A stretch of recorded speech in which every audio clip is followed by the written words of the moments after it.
but we are here to inspire the young generation. Okay? That's really the point. Today, why? We are calling Jingu 13% of Kenya's population.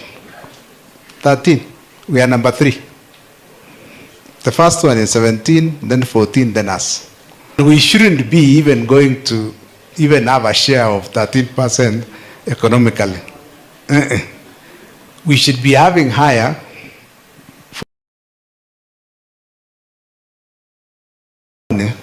twice. Yeah? Chamogere seneng here ke cherop kotoret ke. Why I'm saying this is the government of William Ruto is changing many things very fast. That if we don't adjust ourselves, let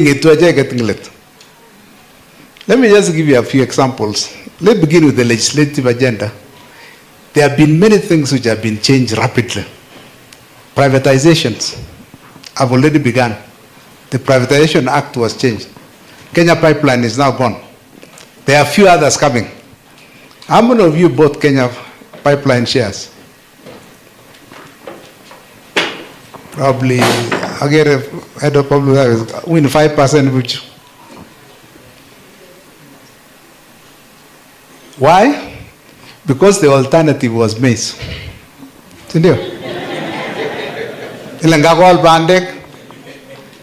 Yet you could have sold shares. You could have bought the shares. So privatization is one. Government is also has changed the governance of those parastatals, and there are very many coming through government on enterprise GOE Act. So Parliament passed, the Senate approved. So strengthening of governance will, if you buy the shares and they grow, you grow with it. Safaricom was sold at 5 shillings. What's the share price of Safaricom today? Share price? 32. Look at the capital gain. Without sweating, without worrying about the rain.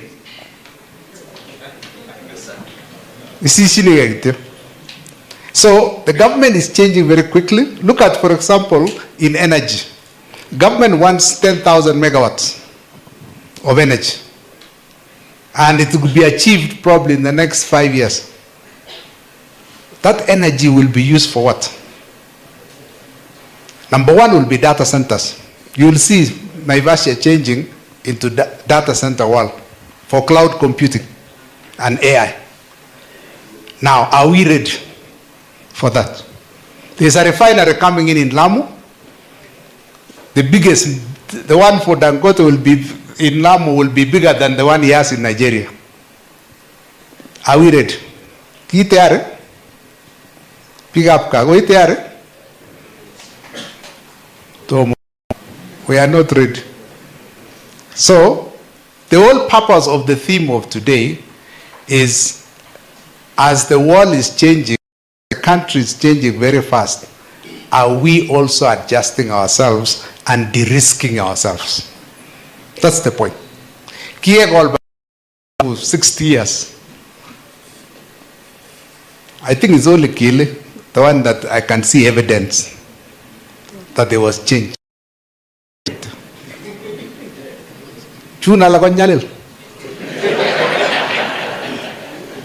So I'm a pick up. Okay? The governor always says, and I've seen a video of him saying, you know, maize has done its part. Okay? Magone ke sinelagini kotargasi. So, as we then cheer you up, I want just to give you a small story. You know, Ngomia ne Nairobi gurege Kalenjin Nairobian.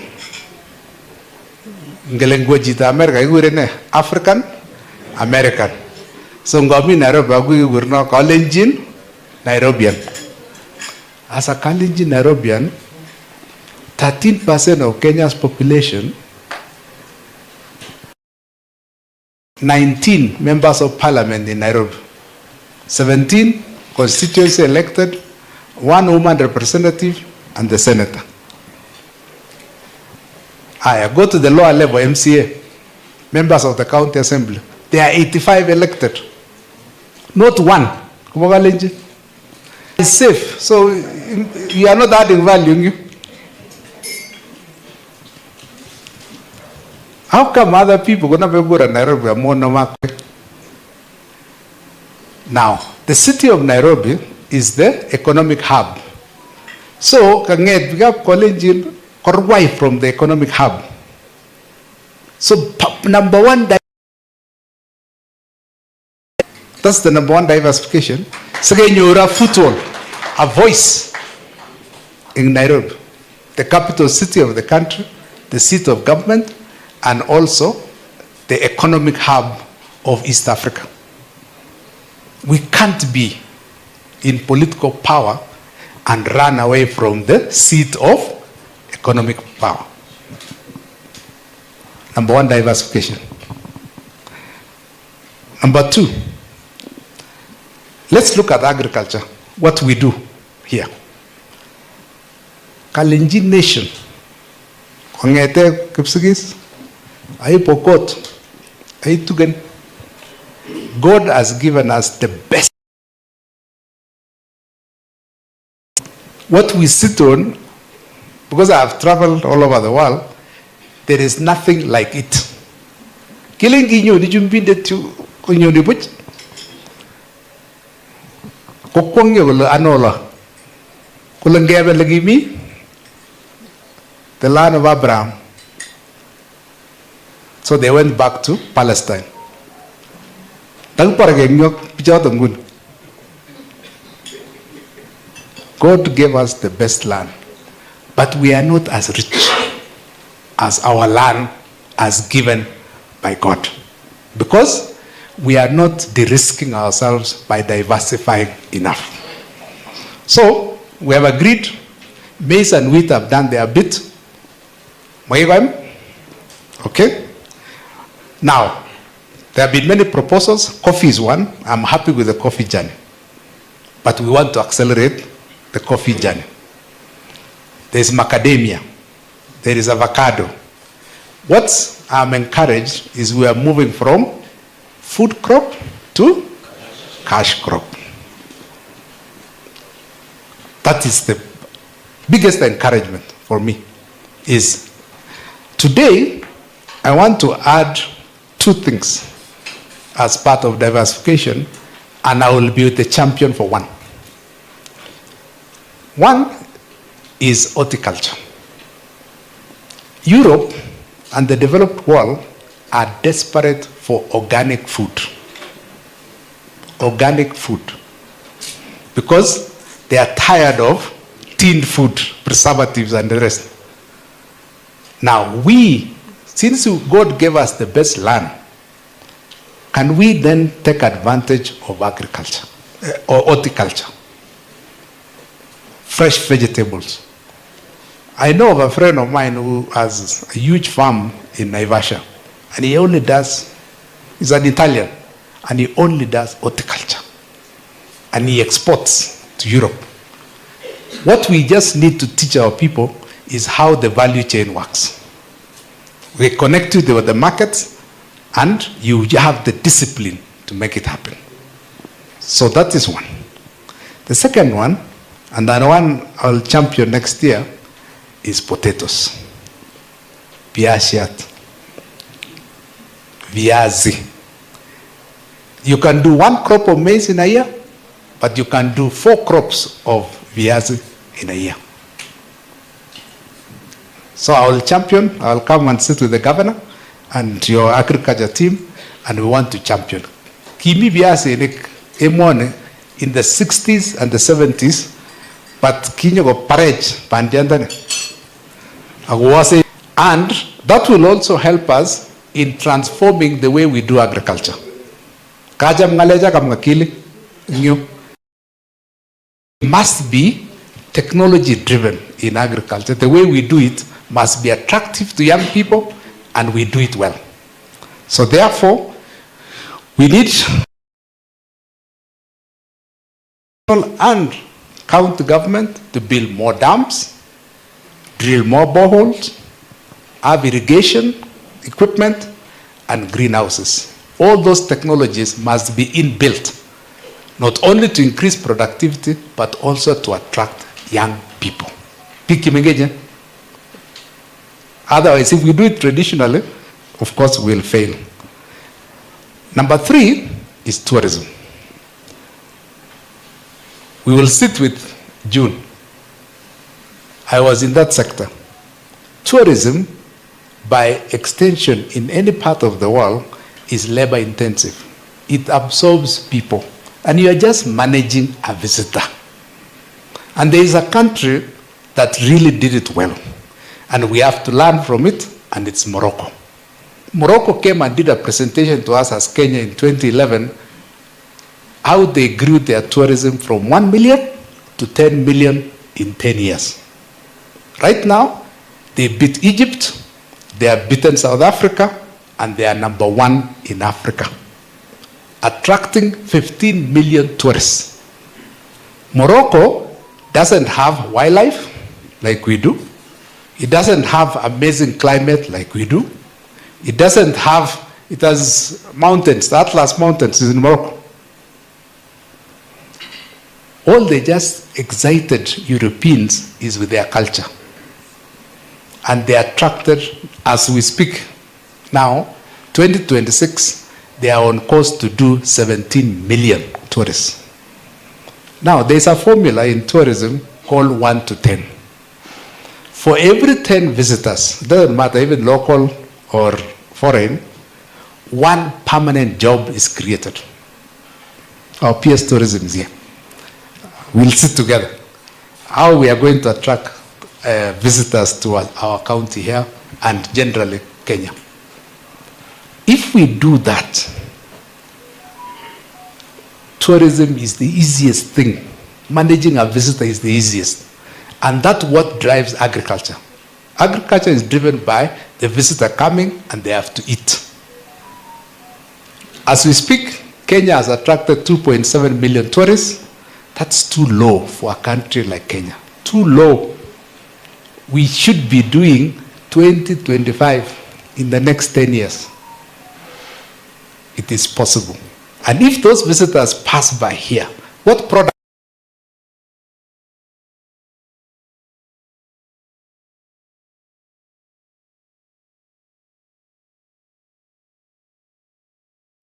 If we just sell wellness and people run with the Kipchoges, with their faith, I'm telling you, we will do great things.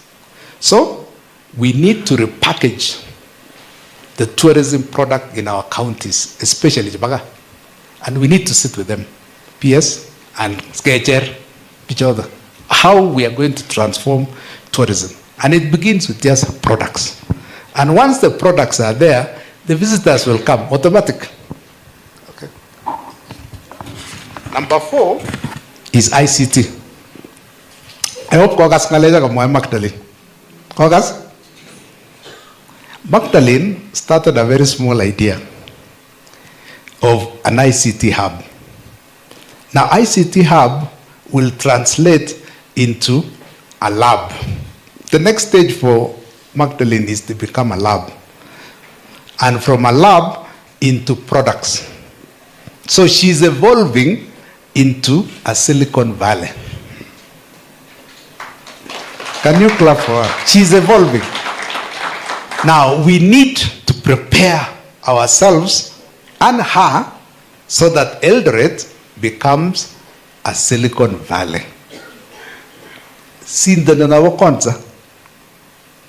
If we help her.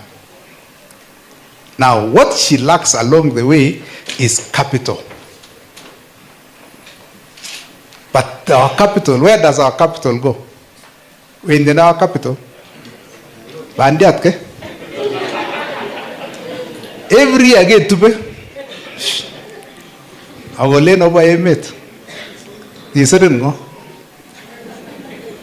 So therefore, we need to sit and make sure that Eldoret becomes a Silicon Valley of some sort.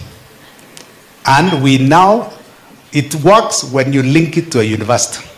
Silicon Valley works very well because of Stanford University. So, make it sitting down. So therefore, ICT, and we hope that with time to come, Eldo Hub will also evolve into a Bangalore. In India, and I hope some of you will benchmark one day when you go to India, Bangalore develops some of the best software in the world. There is one which is used by banks called Finacle, the core system for banks. It is now the major core system for banks in East Africa, and it comes from a company that was born in India called Infosys. Infosys, the owner, is one of the richest people in the world, and his daughter was married by Sunak, the former British Prime Minister. And it made Sunak a billionaire because the wife was a billionaire because the father is Giberuri Lao. Otojut 10 Downing Street. Senior. Number 5 is sports. As I said, this is a quick win for us. Pick up. We have the best middle and long distance runners in the world. And the chain is endless.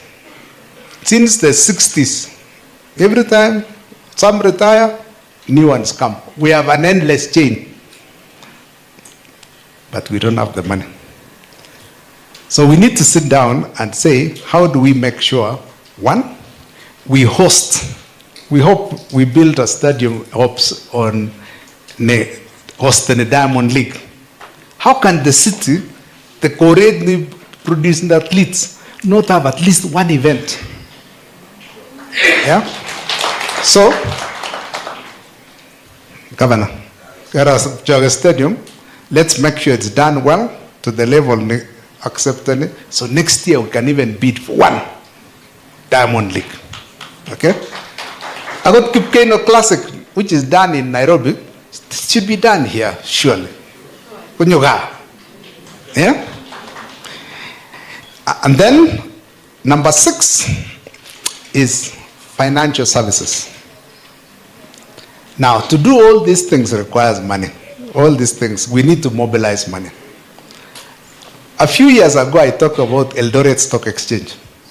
Now, it is more urgent that we have a place where people like Magdalene can raise capital. And I want you guys to study how capital markets work. It's very simple. It's just a sokoya, ownership of shares, and raise capital. So we need, Governor, let's actualize. Eldoret Stock Exchange, and it can be a branch of Nairobi Securities Exchange, but where capital is mobilized here. Government has set up Nairobi International Financial Center, which is, again, a platform for raising capital for companies.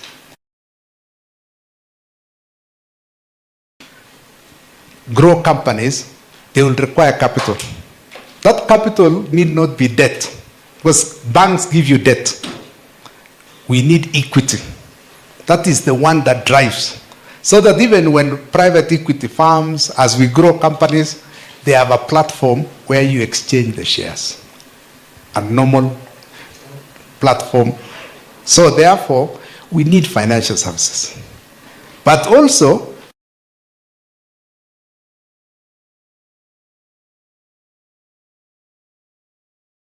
Kenya, it is incredible. The fact that there is a financial institution that lifted their business. The number 1 county in terms of GDP growth in Kenya is Wareng. It's not by accident. It's because they have well-developed financial services driven by equity. The richest location in Kenya is Rwadia. Rwadia is in Kangema, the original home of Equity. And that their wealth came from shares that they own in Equity. The shares of Equity has grown roughly almost 75 times in 20 years. There are several millionaires. So that economy of Murang'a is being driven by sophisticated financial services. For example, when government introduced avocados, ideally to us in Uasin Gishu should be number one. But who is number one? It's Murang'a. Why? It's because capital was deployed. And thank God they don't have maize. So it was easy to deploy.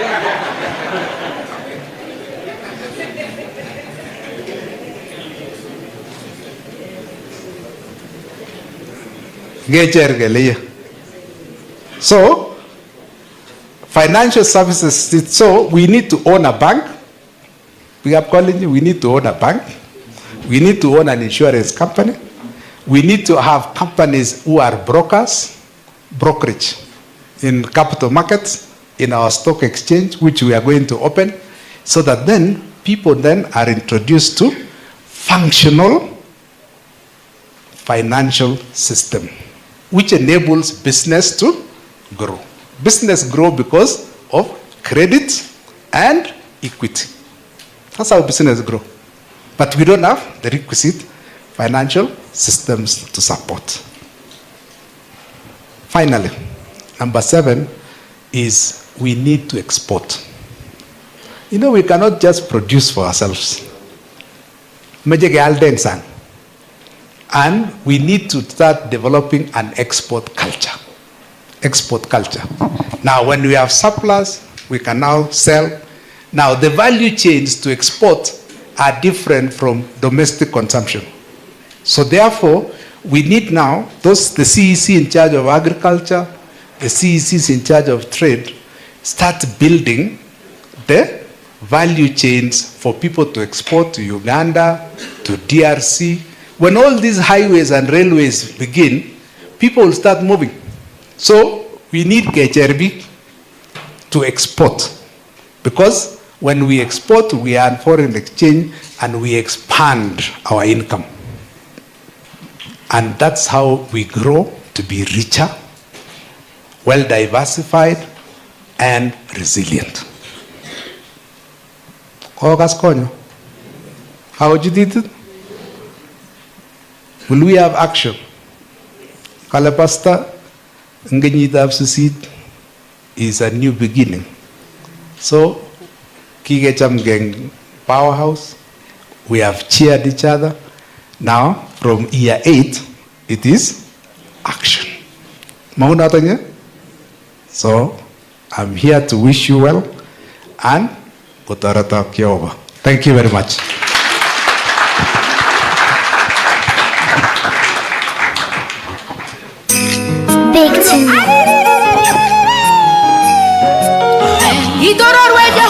Makofi mazuri ya daktari. Tayarisha namna hii, tayarisha namna hii, tayarisha namna hii, ongezea.